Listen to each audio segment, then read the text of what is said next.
സ്ക്രീനിലേക്കൊന്ന് നോക്കി അതിൻ്റെ കൂടെ വിശുദ്ധ ഖുർആൻ മറിക്കുകയും ചെയ്യുക. സൂറത്തുൽ അംഫാൽ 5-ാമത്തെ ആയത്താണ് കാണിക്കുന്നത്.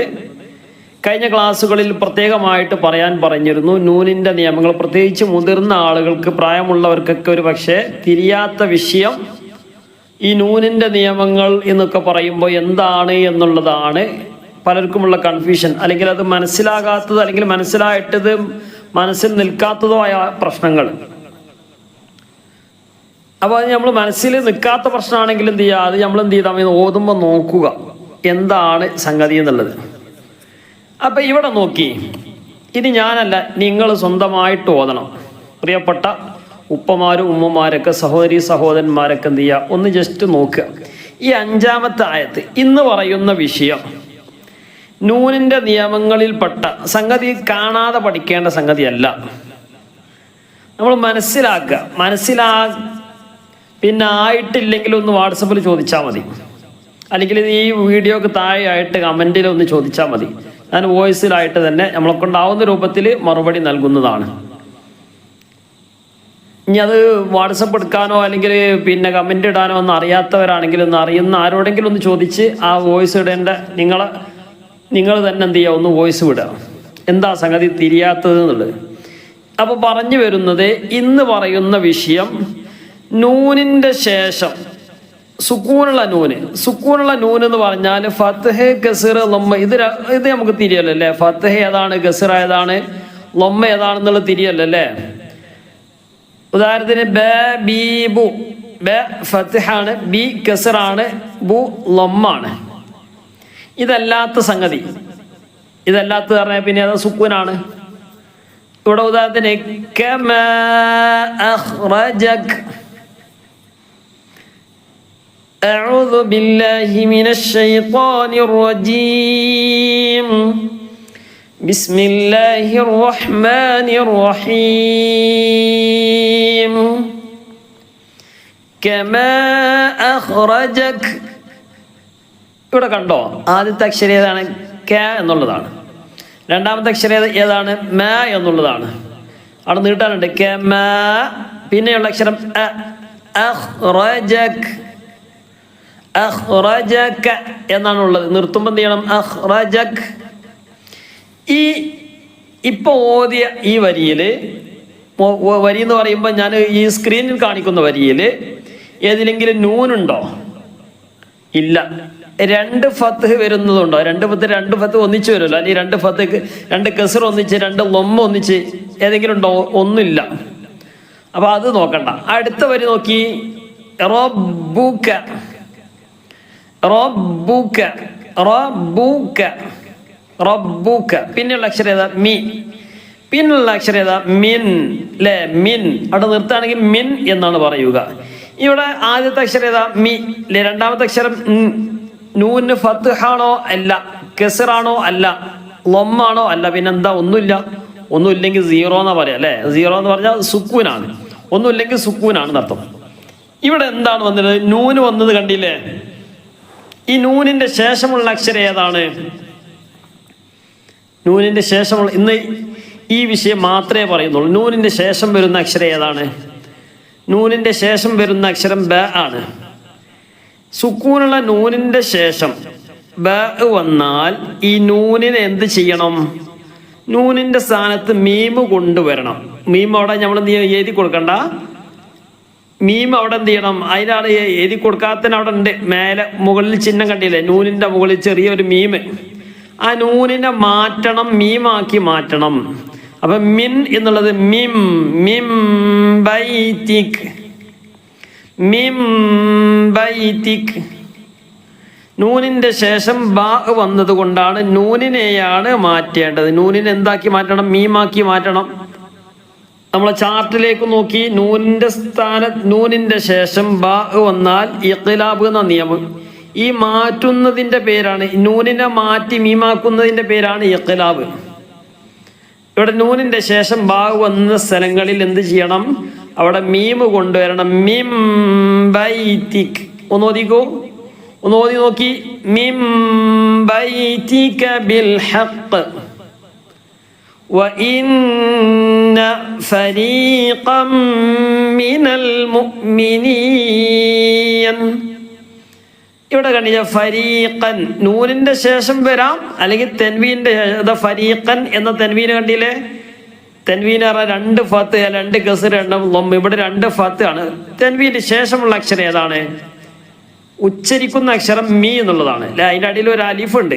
ആ അലിഫ് നമ്മൾ ഉച്ചരിക്കുന്നില്ല, ശേഷമുള്ളത് മീമാണ്. അപ്പൊ ഇവിടെ എന്ത് ചെയ്യണ്ട? മാറ്റേണ്ട. കാരണം എന്താ? ഇവിടെ ഫരീഖൻ എന്നുള്ളത് ഫരീഖമ്മി, അവിടെ ഒരു മീമ് കൊണ്ടുവരില്ല. ഇവിടത്താണ് നൂന്, ഇവിടെ മറ്റൊരു നിയമം, അത് നമുക്ക് പിന്നീട് പറയാം. ഫരീഖ് ഇപ്പൊ നമ്മൾ പറഞ്ഞ വിഷയം മിം ബൈതിക, നൂനിന്റെ ശേഷം ബാ വന്ന സ്ഥലങ്ങൾ ഇനി എവിടെയൊക്കെ ഉണ്ടോന്ന് നോക്കി. നൂനിന്റെ ശേഷം അല്ലെങ്കിൽ ഈ ഫരീഖൻ എന്നതിന് ശേഷം വരുന്ന, അല്ലെങ്കിൽ തൻവീന് ശേഷം വരുന്ന അക്ഷരം ബാ അങ്ങനെ എവിടെയെങ്കിലും ഉണ്ടോ നോക്കി. ഈ വരിയിലുണ്ടോ? അല്ലേ? ആദ്യത്തെ വരിയിലുണ്ടോ? ഇല്ല. ഇപ്പോ കാണിക്കുന്ന വരിയിലുണ്ടോ? ആ വരിയിലുമില്ല. യുജാദിലൂനക ഫിൽ ഹഖ് ബഅദമാ തബയ്യന, സുക്കൂനുള്ള നൂനിന്റെ ശേഷം ഈ വരിയിലുണ്ട്. വഹും യൻളുറൂൻ, ഇല്ല. ഈ വരിയിലുണ്ടോ? ഈ വരിയിൽ നൂനുണ്ട്, പക്ഷെ നൂനിന്റെ ശേഷം ബാ അല്ല. ബാ ഉണ്ടെങ്കിൽ നൂനിനെ മാറ്റി മീമാക്കുകയുള്ളൂ. വഇദ് യഇദുകുമുല്ലാഹു ഇഹ്ദത്തായിഫതൈൻ, അവിടെ ഉണ്ടോ? നൂനില്ല. നൂനിന് സുക്കൂനുള്ള നൂനില്ല, കെസറുള്ള നൂനാണ്. അതിന്റെ ശേഷം ആ എന്നുള്ളതാണ്. അപ്പൊ നമുക്ക് നോക്കണ്ട സുക്കൂനുള്ള നൂനുണ്ടോ എന്നുള്ളതാണ് നോക്കേണ്ടത്. ഇപ്പൊ ഈ വരിയിലുണ്ടോ? ഇപ്പൊ കാണിക്കുന്ന വരിയിലുണ്ടോ? ഉണ്ടോ എന്നുള്ളത് നമുക്ക് തിരിയണം, ഉണ്ടോ ഇല്ല എന്നുള്ളത്. ഇവിടെ നൂനുണ്ട്, പക്ഷേ നൂനിന്റെ ശേഷമുള്ളത് എന്തല്ല? ബാ അല്ല. ഇവിടെ ഓതേണ്ട അം യുഹിഖ എന്ന് ഓതാൻ പറ്റുമോ? ഇല്ല, ശേഷമുള്ളത് യാ ആണ്. അൻ യുഹിഖ എന്നുള്ളത് ശേഷമുള്ളത് യാ ആയതുകൊണ്ട് അയ്യുഹിഖൽ ഹഖ്ഖ ബികലിമാതി, ആ വിഷയം മാത്രമേ നമ്മൾ നൂനിന്റെ ശേഷം ബാ വരുന്ന, അല്ലെങ്കിൽ നൂനിന്റെയോ തൻവീന്റെ ശേഷം ബാ വരുന്ന മാത്രമേ പറയുന്നുള്ളൂ. ഇവിടെ വരുന്നില്ല, ഇവിടെ ഒന്നുമില്ല. ഉള്ള സ്ഥലത്ത് ഇൻഷാ അല്ലാഹ് കാണിച്ചു തരാം.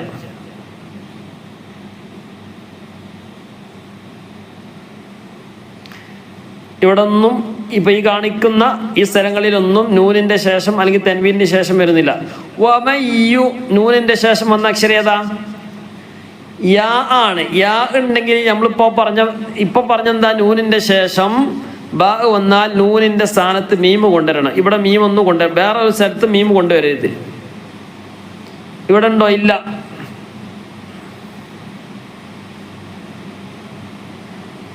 ഇവിടെ കണ്ട യൗമ ഇദിന്ദു, തൻവീന്റെ ശേഷം ദാലാണ് വന്നിട്ടുള്ളത്. ബാ ഉണ്ടെങ്കിലേ മാറ്റേണ്ടതുള്ളൂ. ഇവിടെ ബിഗളബിൻ തൻവീനാണ്. തൻവീനിന്റെ ശേഷം വരുന്ന അക്ഷരം നോക്കണം. ഇവിടെ ബാ ഉണ്ട്, ബാ നോക്കണ്ട. ബാ തെൻവീന് വന്ന് ബിൻ എന്ന തെൻവീന്റെ ശേഷം മീമാണ്, അവിടെയും ഇല്ല.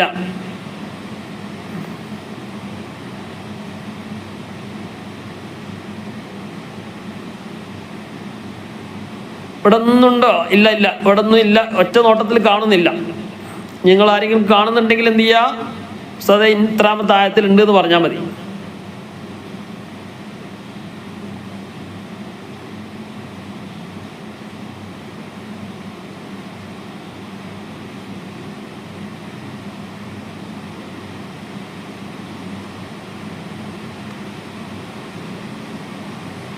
ഇഖ്ലാബ് എല്ലാ സ്ഥലത്തൊന്നും ഉണ്ടാവില്ല, എങ്കിലും നമ്മൾ തുടക്കമായതുകൊണ്ട് നമ്മൾ ചാർട്ടിൽ ഇൻഷാ അല്ലാഹ് ഈ രൂപത്തിലാണ് കാണിക്കുക. ബാ ആദ്യം വരും, ബാഇന്റെ നിയമം. ഇവിടെ ഹിജാറത്തമ്മി തൻവീന്റെ ശേഷം മീം വന്നു, അവിടെ ഇല്ല. അവിടെ മീമാണ് വന്നിട്ടുള്ളത്, ബാ ഇല്ല. ഞാൻ ഒറ്റ നോട്ടത്തിൽ കാണുന്നില്ല. കാണുന്നുണ്ടെങ്കിൽ പറയണം, ഉസ്താദ് അവിടെ പറഞ്ഞില്ലല്ലോ എന്ന് പറഞ്ഞാൽ മതി. അപ്പോൾ ഞാൻ പിന്നെ വോയിസിലായിട്ട് വരണ്ടേ.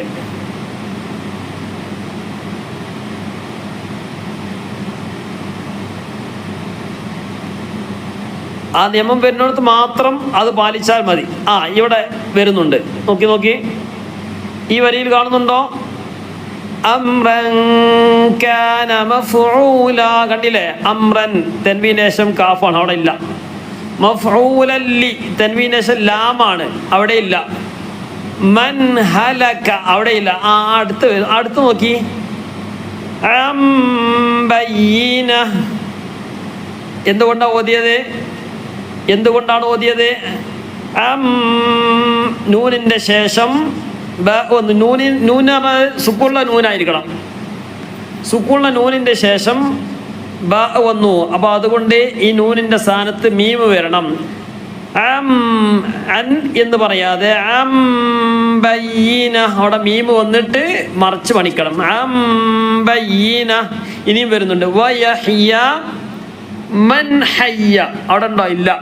അവിടെ ഉണ്ടെങ്കിൽ എന്താ വരിക? ബാന ഹാക്ക് പകരം ബാന്നാണെങ്കിൽ മംബ എന്നാ വരണ്ടേ. അവിടെ ഇല്ലാത്തതുകൊണ്ട് പിന്നെ വരണ്ട. അടുത്ത വരിയിലുണ്ട്, കണ്ടില്ലേ? ഇപ്പൊ പറഞ്ഞ അതേപോലെ തന്നെ ഒന്ന് ഓതി നോക്കി. എങ്ങനെ ഓതുക? ഈ വരി ഒന്ന് ഓതി നോക്കി. ഈ ഫസ്റ്റത്തെ വരി അംബയ്യിന വഇന്നല്ലാഹ ലസമീഉൻ അലീം. ഇതിലെ ഫസ്റ്റത്തെ വരിയിലുണ്ടോ നോക്കി. വലൗ അറാകഹും കസീറൻ ലഫശിൽതും. ഈ വരിയിൽ ഫസ്റ്റത്തെ വരിയിലുണ്ടോ നോക്കി. സ്ക്രീൻ നോക്കാൻ പ്രയാസമുള്ളവരെന്ത് ചെയ്യുക? ഖുർആനിലേക്ക് നോക്കുക, ആയത്ത് നോക്കുക. 43-ാമത്തെ ആയത്താണ്. വലാകിന്നല്ലാഹ സല്ലം. ഇനി ഒന്ന് അതിന്റെ ബാക്കി ഒന്ന് ഓതി നോക്കി. ബാക്കി ഒന്ന് ഓതി നോക്കി. എങ്ങനെയാണ് ഓതേണ്ടത് നോക്കി. കാരണം അവിടെ നൂൻ അല്ലെങ്കിൽ തൻവീൻ വരുന്നുണ്ടോ നോക്കി. തൻവീനിന്റെ ശേഷം ബാ വരുന്നുണ്ടോ നോക്കി. ഉണ്ടല്ലേ. ഇന്നഹു അലീമുൻ. തൻവീൻ വന്നു. അലീമുൻ ബിദാതി സുദൂർ. അലീമുൻ തൻവീൻ വന്നു. തൻവീൻ പറഞ്ഞ രണ്ട് അലീമിൻ വന്നാലും അലീമൻ വന്നാലും അലീമുൻ വന്നാലും ഒക്കെ തൻവീനാണ്. തൻവീൻ പറഞ്ഞാൽ രണ്ടെണ്ണം വരിക. ഇവിടെ രണ്ട് ലൊമ്മ വന്നിട്ടുണ്ട്. അലീമുൻ മൂന് ഇങ്ങനെ ഉച്ചരിക്കുക. അലീമുൻ മുൻ. അവിടെ മുൻ അവിടെ നൂന് വരുന്നുണ്ടല്ലോ ഉച്ചാരണത്തിൽ. ആ നൂനിനെ മാറ്റി മീമാക്കണം. ശേഷമുള്ളത് ബാ ആയതുകൊണ്ടാണ്. എന്താ മാറ്റിയത്? എന്താ മാറ്റാനുള്ള കാരണം? എന്താ? ശേഷമുള്ള അക്ഷരം ബാ ആയതുകൊണ്ട് അലീമുൻ എന്ന് പറയാതെ അലീമും ബിദാതി സുദൂർ. ഇനി ഇങ്ങനെ എവിടൊക്കെ വരുന്നുണ്ടോ നോക്കന്നെ വേണം. നമ്മൾ ഓതൊന്നും വേണ്ട, നോക്കുക എവിടൊക്കെ വരുന്നുണ്ട്. ഓരോ വരി നോക്കുക. ഒരു വരി നോക്കുക. ഖുർആൻ മറിക്കുക. ഒരു വരി നോക്കുക. ആ ഫസ്റ്റത്തെ വരിയിലുണ്ടോ നോക്കുക. നൂനിൻ്റെ ശേഷം അല്ലെങ്കിൽ തെൻവീൻ്റെ ശേഷം വരുന്നുണ്ടോ നോക്കുക. നോക്കന്നെ വേണം. നോക്കിയിട്ട് അവിടെ എങ്ങനെ ഈ രൂപത്തിൽ ഓതി പഠിക്കുക. അവിടെ മീമ് കൊണ്ടുവരണം. നൂനിന് പകരം തെൻവീൻ അല്ലെങ്കിൽ തെൻവീനിന് പകരം മീമ് കൊണ്ടുവരണം. ഒന്നിങ്ങനെ നോക്കുക. ഓരോ വരി നോക്കുക. ആ വരിയിലുണ്ടോ നോക്കുക. നമ്മൾ പറഞ്ഞ വിഷയം മാത്രം ഓതിയാൽ മതി. രണ്ടാമത്തെ വരി നോക്കുക. ഉണ്ടെങ്കിൽ ഓത, ഇല്ലെങ്കിൽ ഓതണ്ട. മൂന്നാമത്തെ വരി ഉണ്ടോ നോക്കുക. ഉണ്ടെങ്കിൽ ഓത, ഇല്ലെങ്കിൽ ഓതണ്ട. നാലാമത്തെ വരി അങ്ങനെ അടുത്ത വരി കാണുന്നത് വരെ നോക്കുക. ഒരു 5 മുസാഫിൽ നോക്കിയിട്ട് കണ്ടുപിടിക്കുക. അപ്പം എന്ത് ചെയ്യുക? സൂറത്തുൽ ബഖറ മറിക്കുക. അലിഫ് ലാം മീം. ആ പേജ് ഉണ്ടല്ലോ, ആ പേജും അടുത്ത പേജും ഇതിൻ്റെ അടുത്ത പേജ് 3 പേജ് അല്ലെങ്കിൽ ഒരു 5 പേജ്. സൂറത്തുൽ ബഖറ തുടങ്ങിയിട്ട് 5 പേജ് അല്ലെങ്കിൽ 50 ആയത്ത് വരെ എത്ര ഇഖ്തിലാബ് ഉണ്ട് എന്നുള്ളത് നോക്കിയിട്ട് എന്ത് ചെയ്യുക? ഇൻഷാ അല്ലാഹ് നമ്മളെ മുതിർന്ന ആളുകൾക്കുള്ളതാണ്. ഒന്ന് ജസ്റ്റ് ഖുർആൻ മറിച്ചിട്ട് എന്ത് ചെയ്യുക? ആരെയും പ്രയാസപ്പെടുത്താനല്ല. അപ്പോൾ ഉണ്ടോ എന്ന് നോക്കുക. മുതിർന്ന ആളുകൾക്ക് മാത്രമെന്നല്ല, എല്ലാവർക്കും എന്ത് ചെയ്യുക പറയാം. മുതിർന്ന ആളുകൾക്ക് എന്ത് ചെയ്യുക? പ്രത്യേകം നോക്കുക. സ്വന്തമായിട്ട് നോക്കിയിട്ട് എത്ര 50 ആയത്തിൽ മൊത്തത്തിൽ എത്ര ഇഖ്തിലാബ് വരുന്നുണ്ട് എന്ന് നോക്കുക. ഓരോ വരിയും പരിശോധിച്ച് നോക്കി 50-ാമത്തെ ആയത്ത് എത്തുന്നത് വരെ. അല്ലെങ്കിൽ നിങ്ങളെ കൊണ്ടാകുന്ന ഒരു ആയത്തിൻ്റെ കണക്ക് നോക്കിയിട്ട് ഉസ്താദ് ഞാൻ 10 ആയത്ത് നോക്കിയിട്ട് ഇത്ര ഇഖ്തിലാബ് കണ്ടുപിടിച്ചു എന്ന് നോക്കിയിട്ട് എന്ത് ചെയ്യുക? ഒന്ന് എല്ലാവരും കമൻറ്റിലായിട്ട് അറിയിക്കുക. ഈ താഴെ തന്നെ അറിയിച്ചാൽ മതി. ഏറ്റവും കൂടുതൽ ആരാ കണ്ടുപിടിക്കാൻ നോക്കാമല്ലോ. അപ്പോൾ നമുക്ക് തിരിഞ്ഞിട്ടുണ്ട് എന്ന് മനസ്സിലാവും. നൂനിൻ്റെ ശേഷം വന്നത് വഇദ് യുരീകുമൂഹും. ഈ സൂറത്ത് ഇപ്പം നമ്മൾ ഓതുന്ന സൂറത്തുൽ അൻഫാലാണ്. സൂറത്തുൽ ബഖറയിലെ 50 ആയത്താണ് നോക്കാൻ തന്നിട്ടുള്ളത്. നോക്കിയിട്ട് എന്ത് ചെയ്യുക, ഒന്ന് പരിശോധിച്ച് നോക്കുക. ഇപ്പോൾ മനസ്സിലായല്ലോ, സംഗതി മനസ്സിലായല്ലോ അല്ലേ? ഇനിയും മനസ്സിലാകാത്തതുണ്ടെങ്കിൽ ഒന്ന് വാട്സപ്പിൽ ചോദിച്ചാൽ മതി.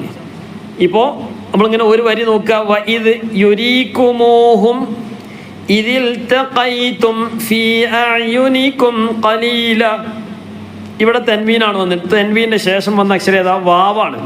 വാവാണെങ്കിൽ ഇപ്പോൾ നോക്കണ്ട. വാവ് എന്തല്ല, നമ്മളിപ്പോൾ പറഞ്ഞ ഇഖ്തിലാബിൽ പെട്ടതല്ല. വയുഖല്ലിലുകും ഫീ അഅ്യുനിഹിം അംറൻ കാന. ഇവിടെ തെൻവീൻ വന്നിട്ടുണ്ട്. തെൻവീന് ശേഷം വന്ന അക്ഷരം കാഫാണ്. അവിടെ ഇഖ്തിലാബ് ഇല്ല. ഇവിടൊക്കെ വരുന്നുണ്ടോ? ഇല്ല. ഒന്നുകൂടി കാണിച്ചു തരാം. ഒറ്റ നോട്ടത്തിൽ ഈ വരിയിലുണ്ട്. ഉണ്ടോ? ഇല്ല. ബരി ഉമ്മി, തെൻവീന് ശേഷം മീമാ വന്നിട്ടുള്ളത്.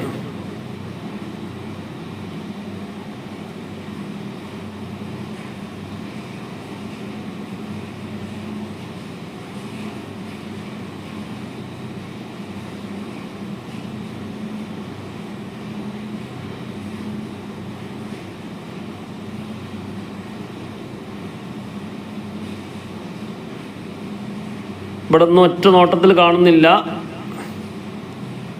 ഇവിടെ കണ്ടില്ലേ? മിൻഖുവ, നൂനിൻ്റെ ശേഷം ഖാഫ് ഇല്ല. വമിർരിബാതി, നൂനിൻ്റെ ശേഷം റാ ഇല്ല.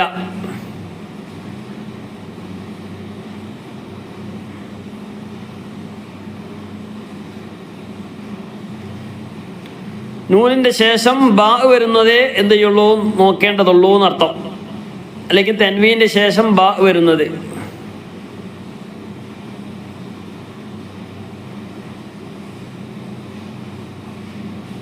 ഇല്ല, ഒറ്റ നോട്ടത്തിൽ ഇങ്ങനെ കാണുന്നില്ല. അപ്പം നമ്മൾ എന്ത് ചെയ്യണം, വീഡിയോ വെറുതെ നീട്ടണമെന്നില്ല. ഏകദേശം തിരിഞ്ഞിട്ടുണ്ടാവുമല്ലോ അല്ലേ? അതാ കണ്ടു. ഒന്ന് ഒറ്റ നൂറ് കണ്ടില്ലേ?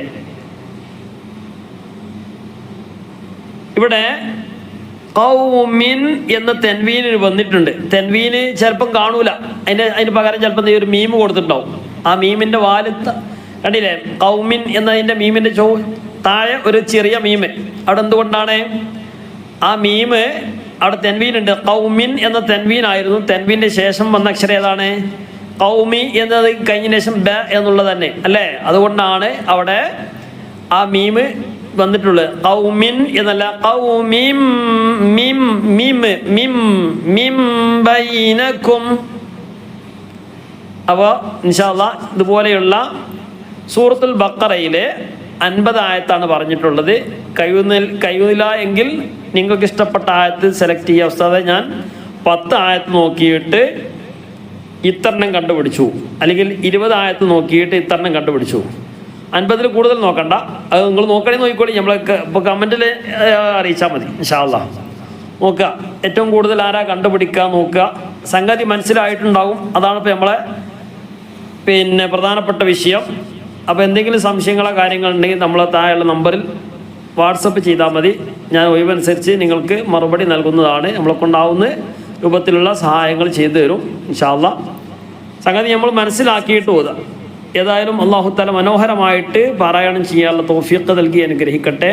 അപ്പോൾ നമ്മൾ ക്ലാസ് മനസ്സിലായ ആൾക്കാർ ഈ ക്ലാസ് ആരെങ്കിലും കേൾക്കുന്നുണ്ടെങ്കിൽ ഉസ്താദേ ഇതിനെ ഇത്ര പരത്തി പറയുന്നു എന്ന് പറയണ്ട. നമ്മൾ പലരും വാട്സപ്പിലും ഒക്കെ ആയിട്ട് സംഗതി തിരിയാത്തവരുണ്ട്. നമ്മൾ ആദ്യം പറഞ്ഞിട്ടുണ്ട് തിരിയാത്തവർക്കുള്ള ക്ലാസ്സാണെന്നുള്ളത്. അപ്പോൾ ഇൻഷാ അല്ലാഹ് ഇനിയും തിരിഞ്ഞിട്ടില്ലെങ്കിൽ ചോദിച്ചാൽ മതി.